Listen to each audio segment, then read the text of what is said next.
Hola, bienvenidos una semana más a su programa favorito. Los amos del multiverso. Con más ganas, Ricky, con más, como que desayunaste chocomil. Los amos.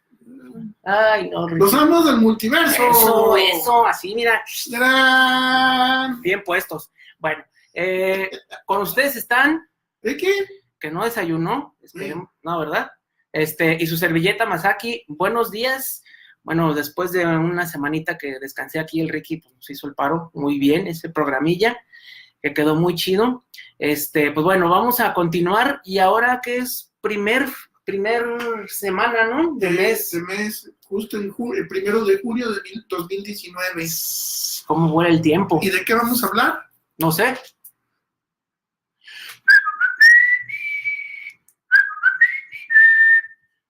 No, ¿qué estás haciendo? A ver. Para que no sea tanto brillo. Sí, mejor así, mira. Así ya. Pero nomás voltearlo para que veas quiénes lo hicieron. No, pues, que no van a saber. A ver, ¿quién? Un señor que parece grupo de los 80, de como de Durán Durán. Y ese señor que se llama Pito, ¿verdad? Así es. Muy bien. Pues entonces, ¿qué? A ver, El Hombre de Acero, Man of Steel. No confundir, esta serie es de 1986. No confundir con El Hombre de Acero que salió el año pasado, de nuestro amigo Michael Bendis. A Ricky le encanta. Pues no pasó nada. Sí, buen arte, pero no pasó nada en la historia. Los compró todos, entonces yo creo que sí le han de gustar. Bueno, pues esta edición, muy bonita por cierto, esta es de Vid. Y por ahí se publicó como en el 88, 89 más o menos. No, pues recientona, ¿no? O sea, en cuanto pues salió casi. Ni tan, pues se puede decir que un par de años después. Sí. Curiosamente. Porque acuérdense que Vid empezó precisamente editando Man of Steel después de la crisis. Sí. Así que como volvió a llegar DC a México. Bueno, pues esta miniserie fueron 6 números.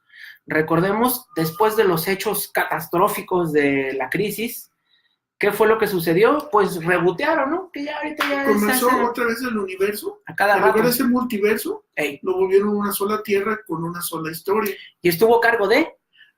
la crisis de Mark Wolfman y George Pérez. No, de lo que estamos hablando. Del Man of Steel. Conscientes. Nada más ni nada menos que el señor Marvel, que fue cuando se pasó a DC, y que es John Byrne y las tintas de Dick Giordano. Exacto. Pero aquí lo que es importante notar es que, de veras, John Byrne, justo en su época de mayor influencia, de mayor poder y de mayor poder creativo, fue cuando el señor, o Mr. Marvel, se pasó a ser Mr. DC.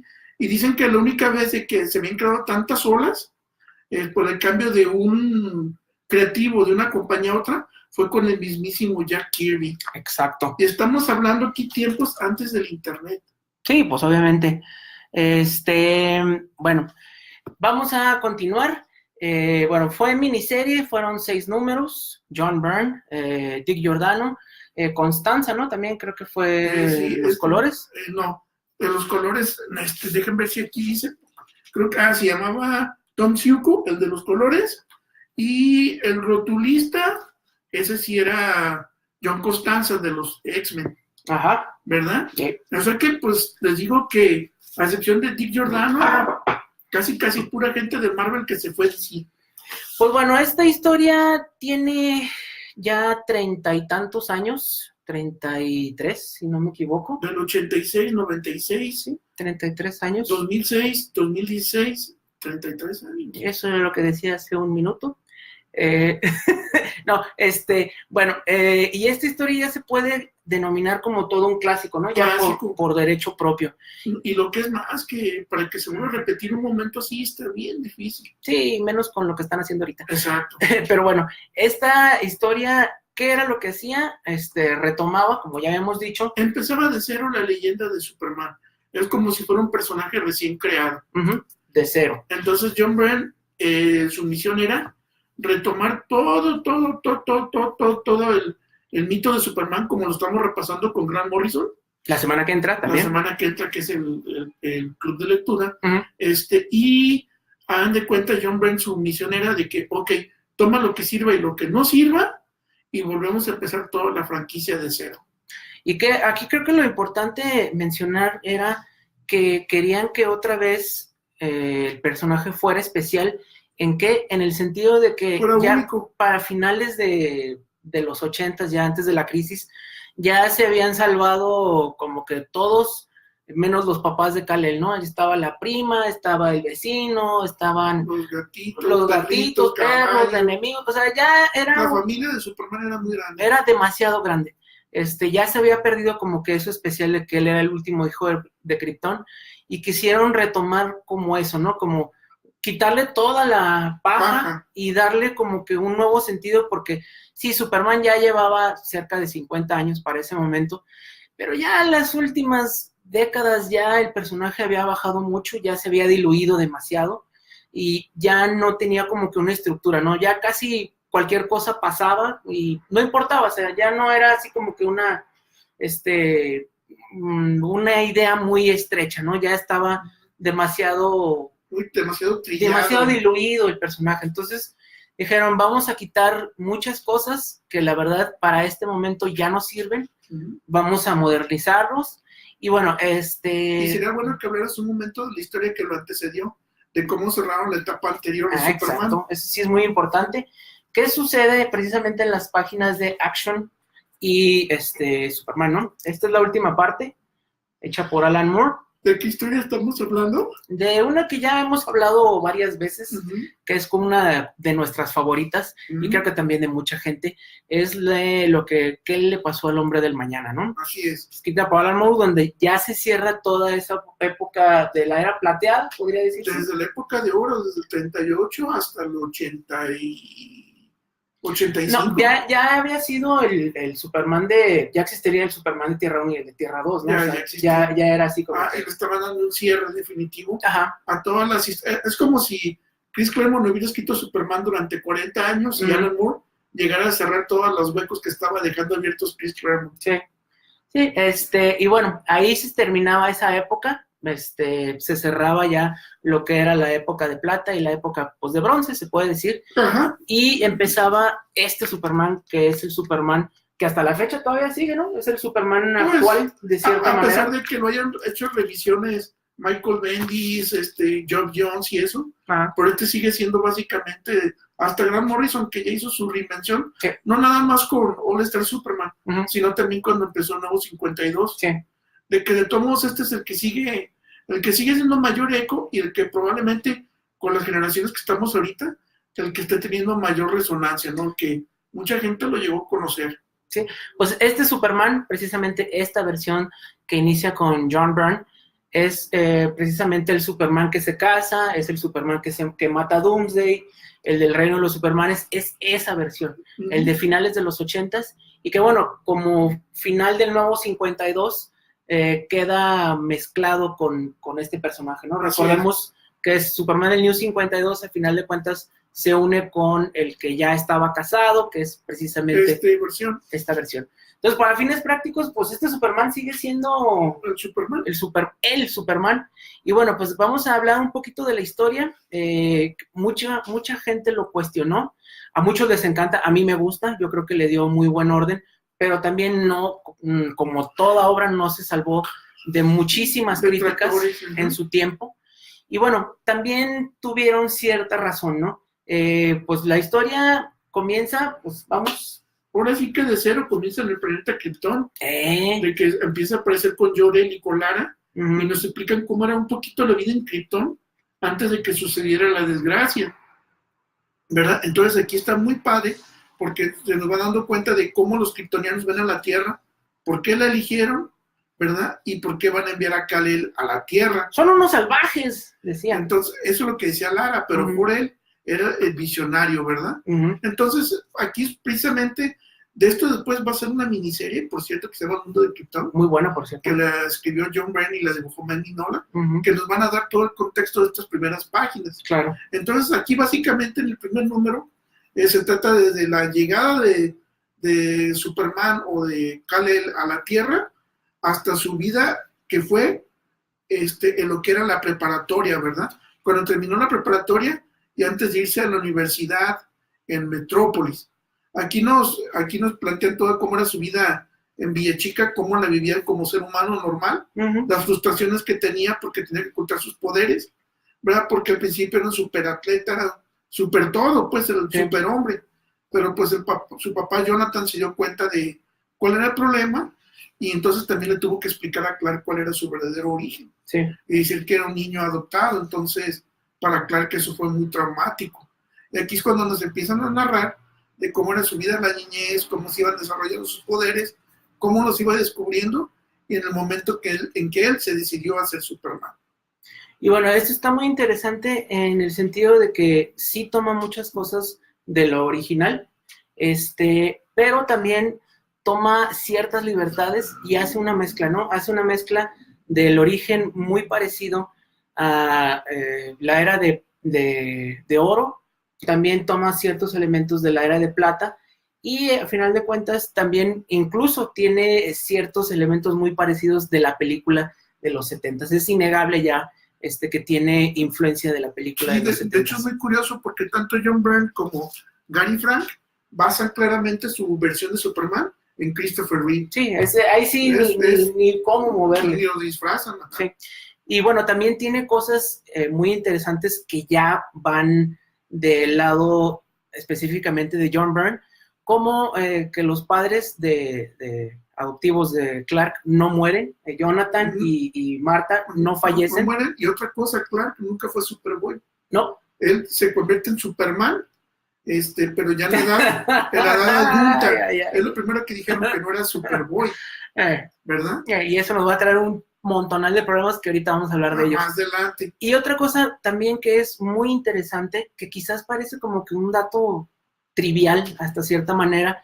Recordemos que en las versiones anteriores Superman había nacido en Krypton y bueno, él se transporta allá y pues llega a la Tierra, ¿no? Pero aquí se puede decir que la nave es como que una matriz, ¿no?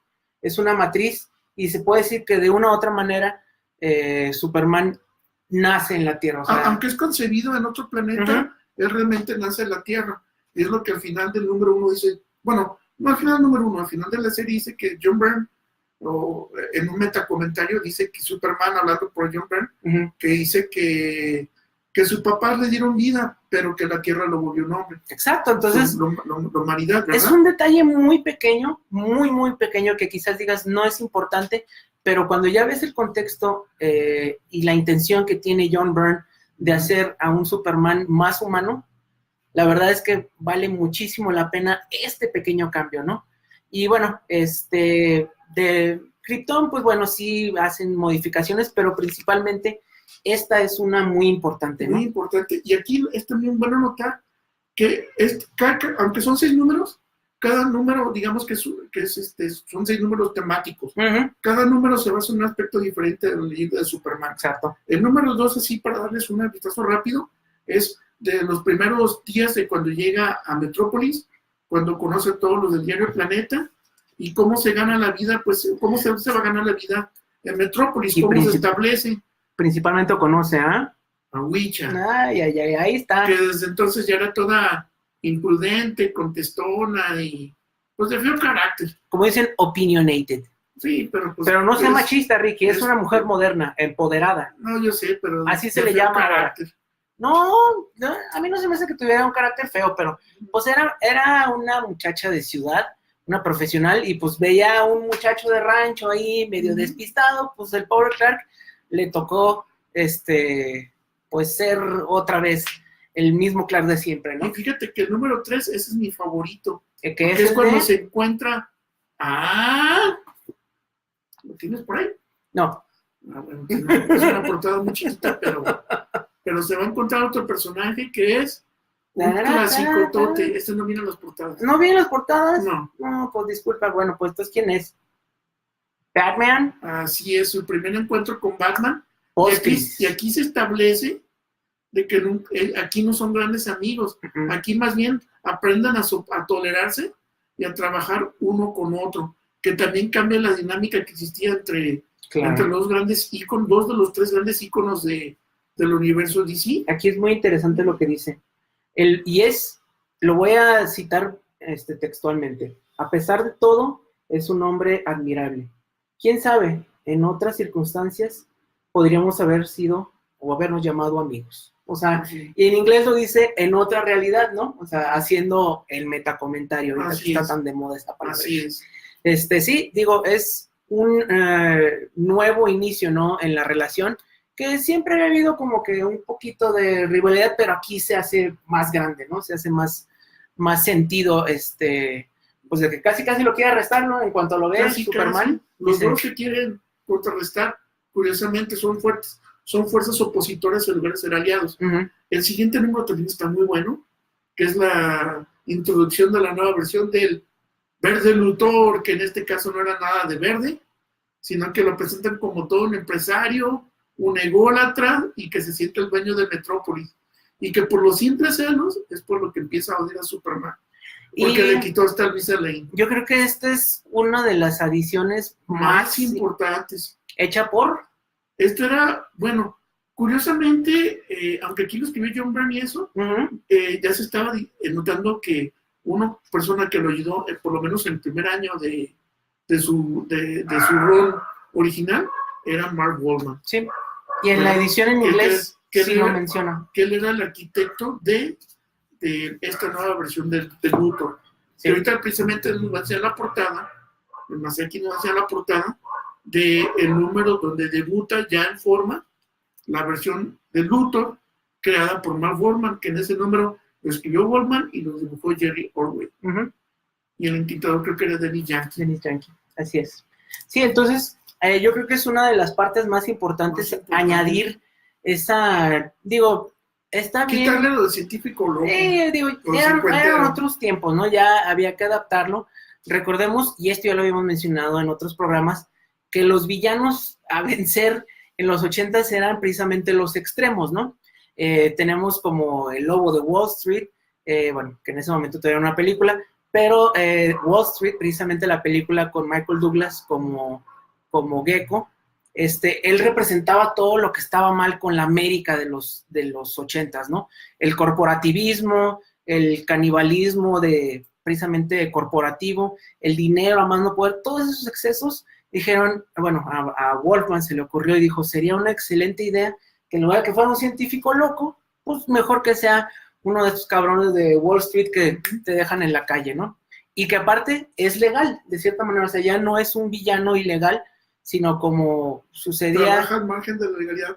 Hagan de cuenta que es como si el Kingpin, o el Rey Alfiler, o el Rey del Crimen, uh-huh, lo hubieran agarrado de Marvel y lo hubieran puesto en DC. Sí, más o menos. Con pelo rojo y con todavía más inteligencia. Más inteligencia y, bueno, también un trauma severísimo en contra de, pues, de todo lo que fuera diferente, ¿no? Todo lo que viniera xenofóbico, que me recuerda a cierto, bueno, a ciertas políticas que siempre han sido muy, ¿cómo se puede decir? Contradictorias o polémicas del país del norte, ¿no? Así es. El número 5, ¿quién presenta? Creo, si no mal no me equivoco, a Bizarro, ¿no? A Bizarro, la nueva versión de Bizarro. ¿Quién era Bizarro? Simplemente era un intento de Luthor porque era su propio Superman. Un clon. Que le salió todo mal, y ese Superman, pues es cuando te empieza a demostrar, ya ven que Bizarro lo contrario de Clark Kent, entonces es cuando pone en peligro su identidad, va a buscar a todos sus amigos, los pone en peligro, etcétera, etcétera, pero al final hace algo bien, porque Lucy Lane, en esta nueva versión, ella había tenido un accidente y se estaba quedando ciega. Entonces, Bizarro, al darse cuenta, pues siendo Superman de alguna manera, aunque fuera una versión torcida, ahí estaba, sigue teniendo una nobleza, sí. Entonces se sacrifica al final del número para poderle regresar la vista a Lucy Lane. La hermana de Luisa Lane. Así es. O Lois Lane. Porque ella ya estaba para suicidarse y todo.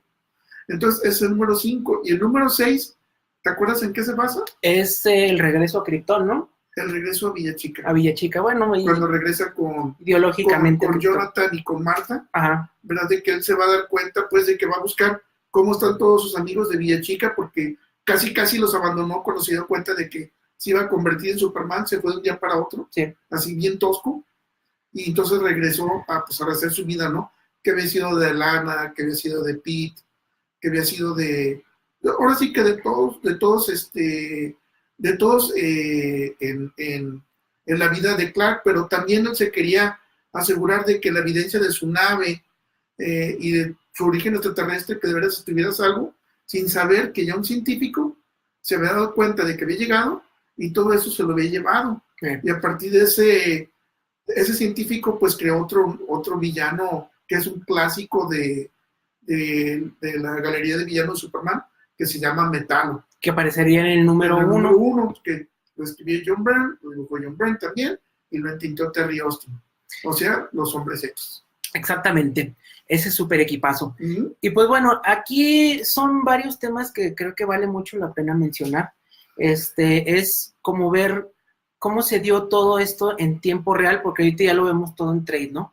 Y era lo que estábamos checando ahorita Ricky y yo antes de comenzar, que precisamente el último número de Action, como tal, es Action Comics, 583, sucede en septiembre del 86, y es precisamente cuando aparece la miniserie de Man of Steel. De Man of Steel.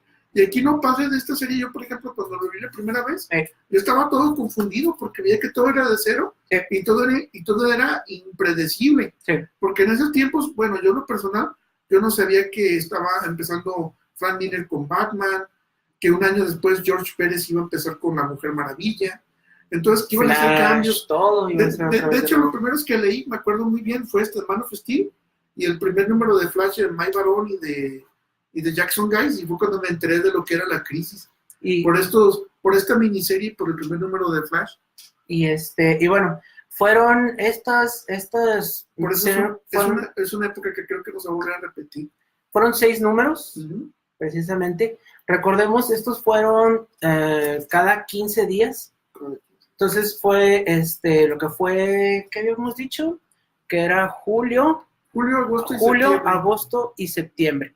El 1 y el 2 salieron en julio, 3 y 4 en agosto, y 5 y 6 salieron en septiembre. Después hubo así como que una reorganización, porque aquí yo estaba viendo los números, precisamente este es el último número, 583 todavía con el de la era plateada, y pertenece a septiembre, y el número 584 que ya fue. Ese fue el primer número ya de Action de Byrne.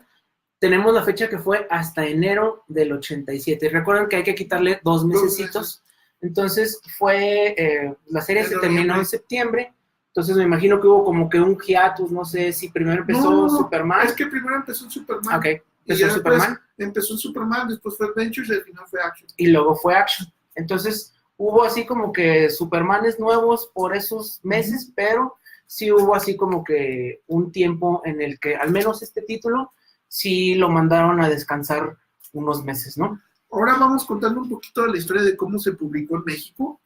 La primera versión que hubo de estas miniseries en español en México fue de Editorial Vid, que fue, hagan de cuenta, se publicó en el 88. Sí.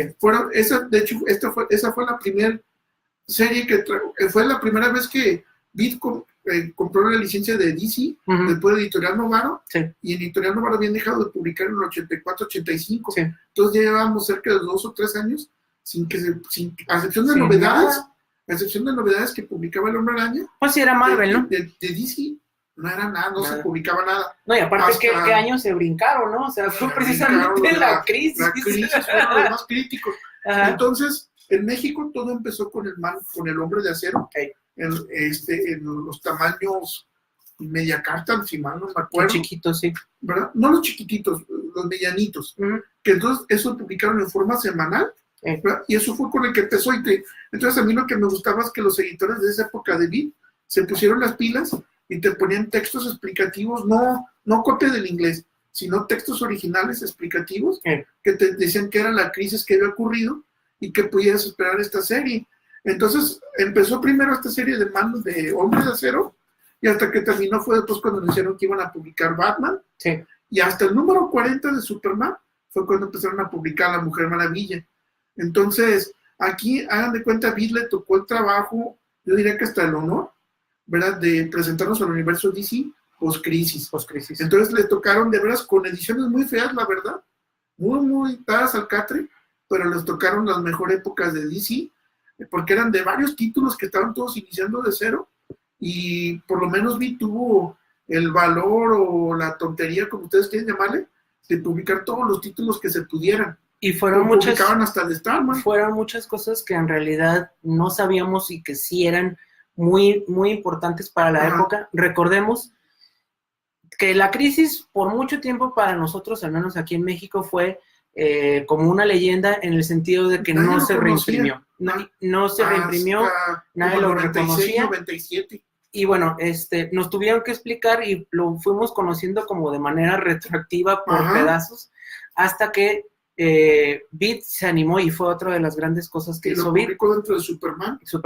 Pero vean el número. 96. Vean el número. Es el 288.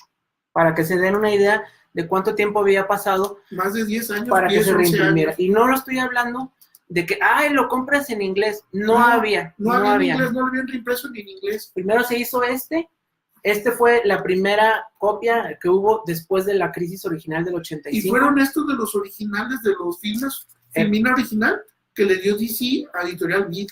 Y a raíz de que Editorial Beat fue la punta de lanza, tiempo después DC se animó a reimprimir. Precisamente. Entonces, así fue como supimos. O sea, primero leímos Man of Steel, primero leímos Año 1, primero leímos la Wonder Woman, Flash, la Liga de la Justicia. Y después supimos que era la crisis. Sí, así sucede.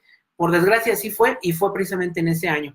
Ahora, una cosa que también sí me gustaría hablar mucho y que es muy importante, así ya rápido porque ya se nos está acabando el tiempo, el sentido de que hubo muchos detractores de esta serie. A muchos les gusta mucho, a mí se me hace que fue muy útil, en el sentido de que ya era necesario hacer una limpia, pero mucha gente hasta esta fecha todavía no le perdona a John Byrne Superman. ¿Por qué? Porque se deshizo de mucho del iconismo del Superman clásico, ¿no?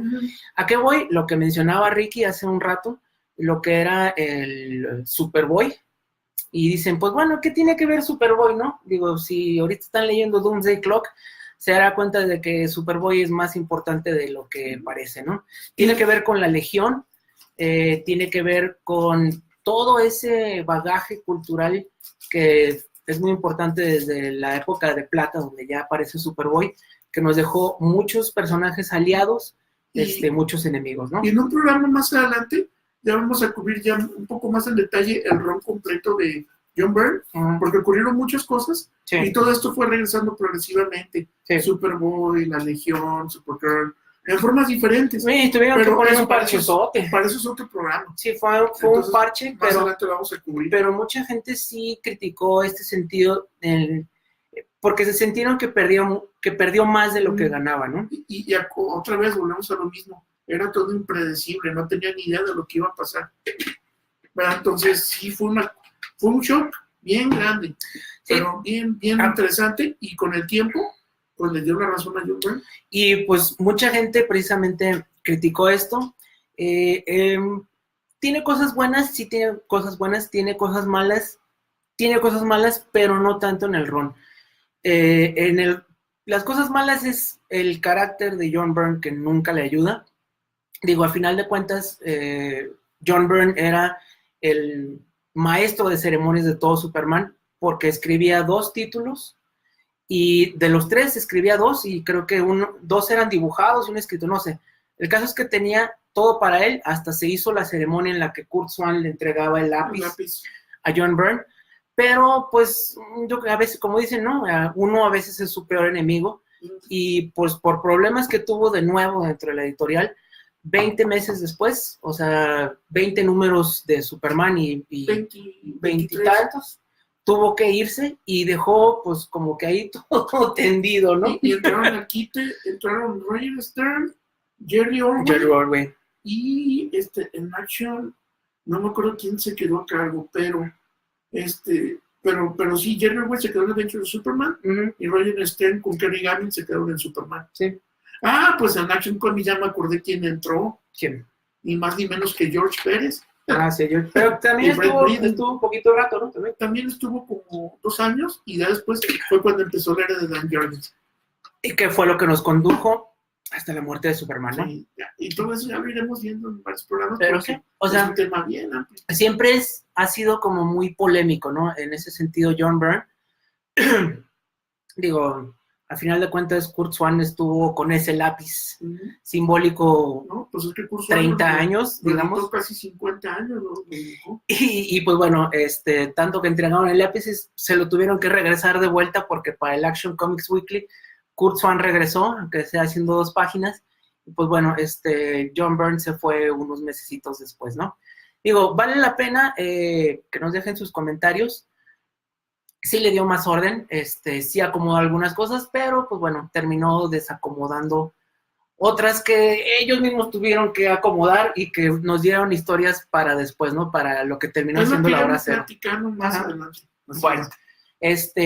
pues mi Ricky, eso sería todo por hoy. Ujú. Pues bueno, pues nos vemos y pues ¿qué más? ¿Qué me cuentas? Pues de que más adelante, yo creo que después en otro programa le vamos a hablar de otras películas que se han estrenado, por ejemplo, Dark Phoenix Ujú. y también de Godzilla. Bueno, Ya más adelante. ya Y está. luego, pues acuérdense que estamos preparando sorpresas de más programas de radio, etcétera, etcétera, Ujú. para que estén al pendiente. Sale pues. Pues con ustedes estuvo Y aquí, y más aquí nos vemos hasta luego. la próxima semana. Adiós, adiós. Adiós.